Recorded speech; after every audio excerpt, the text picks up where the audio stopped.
Hi నమస్తే, నేను మీ journalist రెహమాన్ని. AP ముఖ్యమంత్రి చంద్రబాబు నాయుడుకు సంబంధించినటువంటి స్కిల్ డెవలప్మెంట్ కేసులో ఆ కేసును ఏసీబీ న్యాయస్థానం కొట్టివేసింది. ఎప్పుడైతే కొట్టివేసిందో అదే రోజు అంటే నిన్న మరో కీలకమైన పరిణామం జరిగింది సుప్రీంకోర్టులో. ఇది కూడా స్కిల్ డెవలప్మెంట్కు రిలేటెడ్ కేసు. ఇది స్కిల్ డెవలప్మెంట్ కేసు ఎప్పుడైతే చంద్రబాబు నాయుడు కేసు బయటకు వెలుగులోకి వచ్చిందో 2023లో అప్పుడు వైఎస్ జగన్ ప్రభుత్వం ఆయన అరెస్ట్ చేసిందో అప్పటి నుంచి సెక్షన్ 17A అనేది ఒక కీలకమైన ఒక చర్చనీయాంశమైన అంశంగా మారింది. సెక్షన్ 17A అసలు వర్తిస్తుందా లేదా, సెక్షన్ 17Aకు రాజ్యాంగబద్ధత ఉందా లేదా అనే ఒక ప్రధానమైన ప్రశ్న అప్పటి నుంచి వెంటాడుతోంది. సో దీనిపై ఎప్పుడైతే స్కిల్ డెవలప్మెంట్ కోసం ఏసీబీ న్యాయస్థానం కొట్టివేసిందో అదే రోజు సుప్రీంకోర్టులో జరిగినటువంటి పరిణామం. సుప్రీంకోర్టులో ఈ కేసుకు సంబంధించినటువంటి ఈ కేసు రిలేటెడ్గా ఉన్నటువంటి సెక్షన్ 17A విచారణ జరిగింది. ఈ విచారణలో ద్విసభ్య ధర్మాసనం అంటే జస్టిస్ విశ్వనాథన్, జస్టిస్ నాగరత్న ఈ ఇద్దరితో కూడినటువంటి ధర్మాసనం ఈ సెక్షన్ 17A రాజ్యాంగబద్ధమా కాదా అనే విషయంలో విభిన్నమైన తీర్పులు ఇచ్చారు. అంటే ఇద్దరు న్యాయమూర్తులు రెండు విభిన్నమైనటువంటి తీర్పులు ఇచ్చారు. ఇది కూడా ఎప్పుడైతే స్కిల్ డెవలప్మెంట్ కేసును ఏసీబీ న్యాయస్థానం కొట్టివేస్తుందో అదే రోజు నిన్న జరిగిన పరిణామం. సో ఎప్పుడైతే ఇద్దరు న్యాయమూర్తులు సెక్షన్ 17A రాజ్యాంగబద్ధత గురించి విభిన్నమైన తీర్పులు ఇచ్చారో ఇది ఇలా కాదు, దీన్ని త్రిసభ్య ధర్మాసనానికి అంటే స్పెషల్ బెంచ్కు మార్చాలంటూ ప్రధాన న్యాయమూర్తికి నివేదించారు. సో ఇప్పుడు 17A రాజ్యాంగబద్ధత ఉందా లేదా, సెక్షన్ 17A ఉండాలా లేదా అనేది ఇప్పుడు సుప్రీంకోర్టులో స్పెషల్ బ్రాంచ్ అంటే త్రిసభ్య ధర్మాసనం దీనిని తేల్చనుంది. త్వరలో దీనికి సంబంధించినటువంటి కీలకమైన విచారణ ప్రక్రియ తిరిగి ప్రారంభం కానుంది. ఇక్కడ జస్టిస్ విశ్వనాథన్ ఏం చెప్పారు, జస్టిస్ నాగరత్న ఏం చెప్పారు అనేది ఇప్పుడు ఒకసారి పరిశీలిద్దాం. జస్టిస్ విశ్వనాథన్ అయితే ఈ సెక్షన్ను సమర్థిస్తే నాగరత్న దీనిని విభేదించిన పరిస్థితి. జస్టిస్ విశ్వనాథన్ చెప్పిన దాని ప్రకారం అయితే ఆత్మాభిమానం గల వ్యక్తికి అపఖ్యాతి కంటే మరణమే మేలు.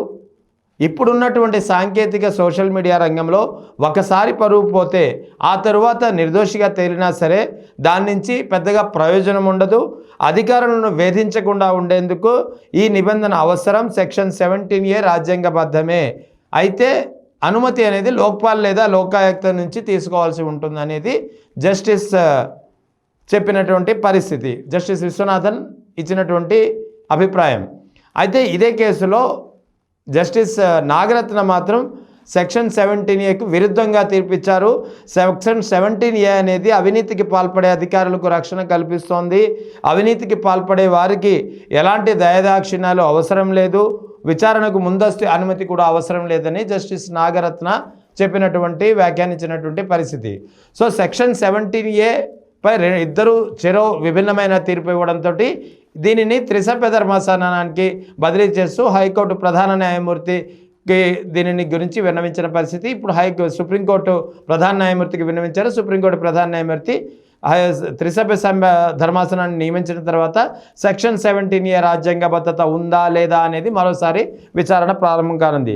అసలు సెక్షన్ 17Aకు స్కిల్ డెవలప్మెంట్ కేసుకు సంబంధం ఏంటంటే యాక్చువల్లీ సెక్షన్ 17Aను 2018లో తొలిసారిగా ఏసీబీకి సంబంధించినటువంటి చట్టంలో మార్పులు సవరణ చేస్తూ తీసుకొచ్చారు. దీని ప్రకారం నిజాయితీపరులైన ప్రభుత్వ ఉద్యోగుల్ని కక్ష సాధింపు నుంచి తప్పించేందుకు ఈ సెక్షన్ని తీసుకొచ్చారు. అప్పట్లో సెక్షన్ 17A అనేది పూర్తిగా 2018 తర్వాత కేసులకు మాత్రమే వర్తిస్తుందని పార్లమెంటు కూడా దీనిపై ఒక వివరణ ఇచ్చింది. అంటే 2018కి ముందు ఏవైతే కేసులు ఉన్నాయో వాటికి సెక్షన్ 17A వర్తించదు అనేది ఇక్కడ పార్లమెంట్ చెప్పిన దాన్ని బట్టి క్లియర్గా అర్థమవుతుంది. సో దీని ప్రకారం నేరం జరిగిన సమయంలో ఆ వ్యక్తి కేంద్ర ప్రభుత్వ లేదా రాష్ట్ర ప్రభుత్వ ఉద్యోగి అయి ఉండాలి. ఆ తర్వాత నేరం జరిగిన సమయంలో ఉద్యోగిని పదవి నుంచి తొలగించే అధికారం ఆ ఉన్నతాధికారి ద్వారానే ముందస్తుగా అనుమతి తీసుకునే ఉండాలి. సో ఇక్కడ చంద్రబాబు నాయుడు కేసుకు సంబంధించి చంద్రబాబు నాయుడిని వాస్తవానికి 2023 సెప్టెంబర్ 9న సిఐడి అధికారులు అరెస్ట్ చేశారు. సెప్టెంబర్ 10వ తేదీన ఏసీబీ న్యాయస్థానం ముందు హాజరుపరిస్తే న్యాయస్థానం రిమాండ్ విధించింది. సో ఇది ఆ కేసుకు సంబంధించినటువంటి ప్రక్రియ. అయితే ఈ కేసులో 17A తనకు వర్తించదు అనేది చంద్రబాబు నాయుడు తరపు నుంచి న్యాయవాదులు, వర్తిస్తుంది అనేది చంద్రబాబు నాయుడు తరపు నుంచి చెప్పినటువంటి న్యాయవాదులు వాదించినటువంటి విషయం. అయితే ఈ కేసు 2018కి ముందే జరిగింది. 2018 తర్వాత అరెస్టు చేశాం కాబట్టి కేసు జరిగింది ఇప్పుడు 2015-16 మధ్యలో జరిగింది. అంటే 2018లో ఈ సెక్షన్ తీసుకురావడానికి ముందే ఈ కేసు జరిగినందున ఖచ్చితంగా సెక్షన్ 17A దీనికి వర్తించదు అనేది సిఐడి అప్పట్లో వాదించిన పరిస్థితి. సో ఓవరాల్గా సెక్షన్ 17A అనేది స్కిల్ డెవలప్మెంట్ కేసు ఏదైతే ఏసీబీ న్యాయస్థానం కొట్టివేసిందో దానికి లింక్ అయి ఉంది. ఇప్పుడు ఒకవేళ ఏసీబీ న్యాయస్థానం ఏదైతే స్కిల్ డెవలప్మెంట్ కేసును కొట్టివేసిందో దీన్ని సవాలు చేస్తూ ఏసీబీ న్యాయస్థానంలో ఒక పిటిషన్ దాఖలైంది. దీనికి సంబంధించినటువంటి వాదనలు మాజీ న్యాయమూర్తి జడ శ్రవణ్ కుమార్ వినిపించారు. ఇది ఏసీబీ న్యాయస్థానంలో ఈ నెల 19వ తేదీన విచారణకు రానుంది.